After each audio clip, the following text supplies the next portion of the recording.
আর এতটা দোকান বাড়ি রেখেছেন, এর আগে পারমিশন নিয়েছিলেন? এতটা দোকান এত আমাদের আমার আগে যখন আমরা আমাদের এটাই জীবন, এটাই পুরো বলবো ওই সাইড থেকে আপনারা বলবেন জমি ফুটপাতের ওদিকে চাপছেন না, এদিকে চাপাচ্ছেন, গড়িয়াহাটেও যাই, নিউ মার্কেটেও যাই, এখানেও আসি মার্কেটে ম্যাডামকেই দিয়েছিলাম।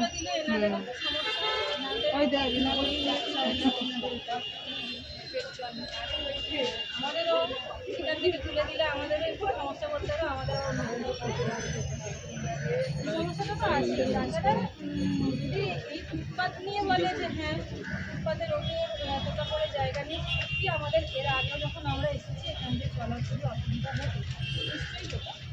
একদিকে সুবিধা হয়েছে, আমরা অনেকটা জায়গা পেয়েছি, সবাই যেটা ফুটপাথকে ইউজ করতে পারে, তাহলে আমরা রাস্তা দিয়েই গাড়ি যায়, সেখান দিয়ে আমরা যাতায়াত করি। এটা একটা সুবিধা হয়েছে, কিন্তু আবার এনাদের ক্ষেত্রেও এনাদের পেটের দায়টাও সবার বলতে গেলে সেটা না খেয়ে সব করবে, পড়াশোনা হবে।